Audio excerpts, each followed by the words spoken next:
Найз залуудаа олон өдрийн турш зодуулж амнасаа алдсан байж болзошгүй 21 настай охины үхлийн шалтгааныг хууль хяналтын байгууллагад жил гаруй хугацаанд шалгаж энэ хэрэг нь олонний анхаарлыг төвлөрсөн юм а.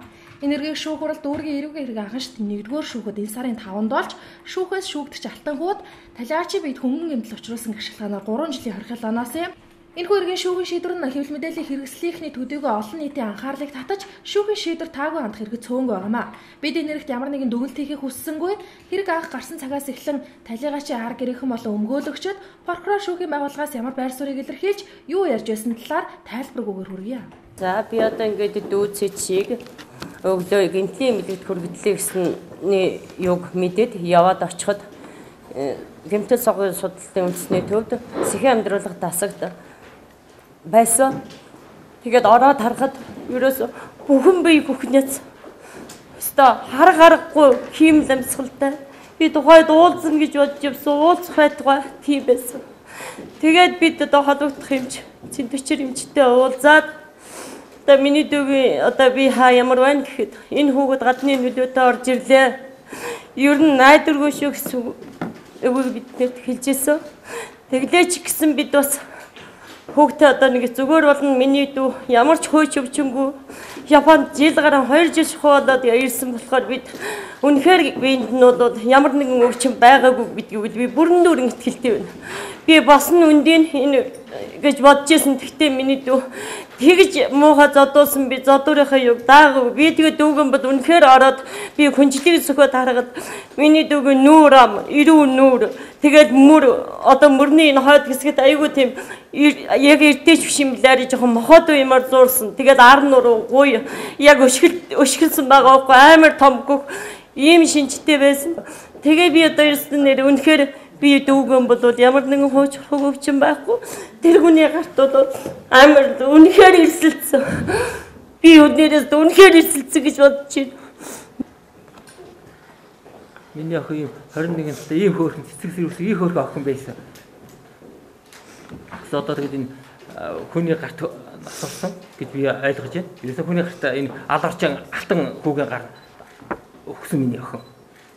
Энэ нийтийн шинжилгээ хариу одоо яаж гарсан гэхээр миний сэтгэлтэй тэнцээгүй шүүхэнд юу бол сэтгэлгүй гарсан би бодож байна. Одоо тэгээд ээжийн зайд их би хүнд байгаа их сэтгэлийн дарамттай одоо гэж ер нь 2 хил дээр шатах их дарамттай байна. За тэгэхээр энэ шүүх эмнэлгийн одоо энэ газар бол үнэхээр та бид мэднэ 20 жил бид сонссон хүнд гэмт хэрэгтнийг хөнгөн гэж тогтоож өгдөг. Хөнгөн хэргийг гэмгүй хүнийг гэмт хэрэгтэн болгож тогтоож өгдөг. За одоо нэг хэлцэг байдаг штэ. Хин мөнгө төлсөн тэр хүн хөгжмөө захиална гэж тэрэн шиг одоо ингэ дүнэлт гардаг. За тэгэхээр энэ нэг хэрэг дээр ялангуяа гэр бүлийн хүчирхийллийн эсрэг энэ тэмцэл одоо энэ ариун тэмцэл өрнөсөн байгаа. Монгол улсын ерөнхийлөгч хүртэл ард олонны анхаарлыг бүх салбаруудын анхаарлыг энд хандуулсан байгаа. Энэ хэргийн хувьд яаж шийдэгдснээс үнэхээр Монгол улсын шүүх хэрэг мэдлийн талбарт хуулийн байгууллагын шинжил явж гэнэ үсгийг бид бас ард түмэн шалгах боломж үүснэ. За дээрэс нь энэ хэргийн үнэн мөн хэр тогтоогдсноор энэ гэмтэргийн эсрэг одоо гэр бүлийн хүчирхийллийн эсрэг тэмцэж байгаа энэ ариун тэмцлийн бас үр дүн шалтгаалнаа. Тийм учраас энэ хэрэг дээр анхаарал тавьж өгөөч гэж бид хууль зүйн сайд Тэмүүжинд бас хөрчнөр яар гэрээс ийм бас гомдол гаргаж байгаа. Алтан хүн одоо 2013 оны 11 сарын 3-наас 12-ны өдрүүдийн хооронд өөрийн гэртээ хамтран амьдрагч одоо цэдэн иш гэдгийг эмэгтэйг одоо бас зодож биед нь олон тооны шарх сориг үүсгэж одоо ингэж амь насын бүрлэгсэн байж байна.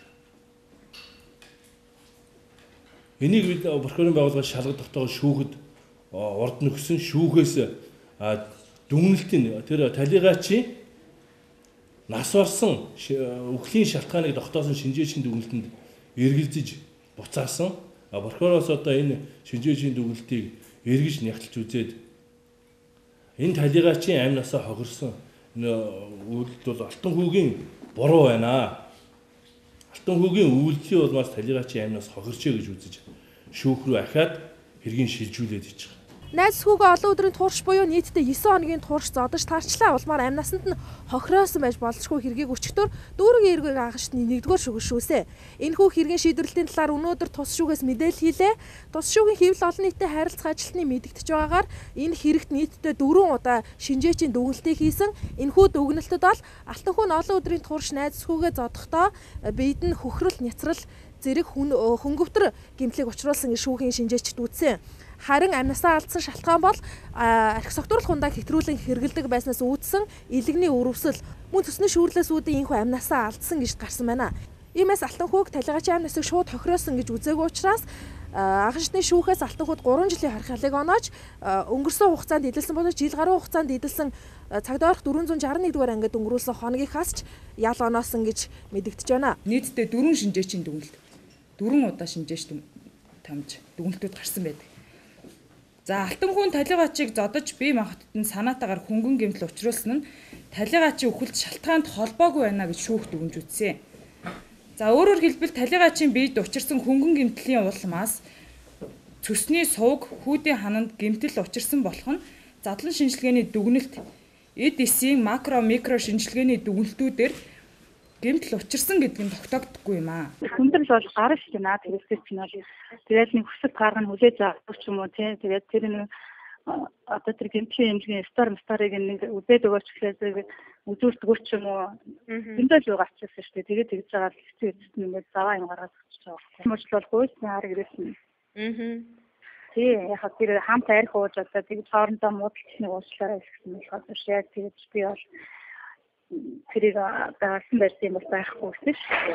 Тэгээд эцэст миний дүг архины улбаалсан одоо өвчнөр нас урсан архинаас болж л одоо нас урсан гэсэн юм хэлээд байгаа. Тийм бол огт байхгүй. Үнэхээр байхгүй. Шинжээч эмчнэрс зарим эмчнэр бол хэлж ирсэн л да. Энэ хүүхэд бол одоо алтан хүүгийн одоо үйлцсэн гэмтлээс болж зүсний сувганд гэмтэл үүсч одоо тэр үүссэн гэмтлээс болж л амь нас гохирсон гэдсэнийг бол шүүх хуралдаанд оролцсон юм чи хэлжсэн. Тэгтэл тэрийг бол ерөөсөн шүүх харгалзаж үзээгүй. Хэвээ үнэхээр харгалзаж үзээгүй. Үнэхээр нэр хэвээ. Тэгээд би бол ингэж боддог л доо энэ алтан хүү хэцэлөтө 4 сард миний дөө амьдрсан юм байлээ. Амьдрахын ухаа үерхсэн байлээ.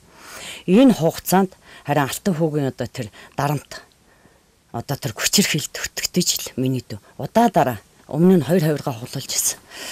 Удаа дараа энэ хүчирхийлт өтгдөж явал адаг сүлт нь алтай амиа гохирсон гэсэн. Ерөөсөн зүсний 2 хэсгээс 2 жижигхэн хэсгийг авч шинжилгээнд оруулсан гэж хэлээ.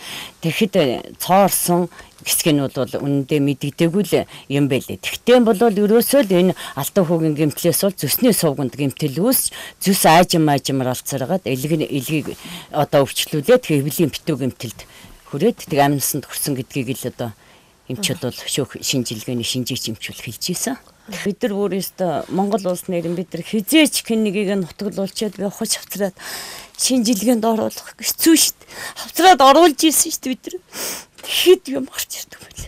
Тэгэхэд яах вэ? Бүрэн бүрэлдэхүүнтэй нэлээд хэдэн том эмчнэр орж исэн зүгээр яах вэ? Тэгтээ бол зарим эмчнэр бол яах вэ? Зүгээр үнэхээр үнэн байдлыг хэлсэн ч шүүх өстэй тэн дээр үнэндээ харгалзаж үзээгүй. Бас мөн гатуул юм л. Өстэй үнэн гатуу юм лээ. Юмны учрыг яагаад тайлхдахгүй нэ гэдэг дээр маш харамсалтай байгаа байхгүй. Үнэхээр энэ алтан хүүгийн гартуул хайрын сайхан охин бол үнэхээр алдсан. Мэдхгүй одоо би одоо энэ давзаалдах шатны шүүхэнд бол давзаалд нь дараагийнхан шатны шүүгч гэсэн бас үз. Өстой гомдлон тасардл юм. Өстой үнэхээр тасардл юм олдно л гэж боддог шүү дээ. Өстой би олдох байхаа л гэж бодчих.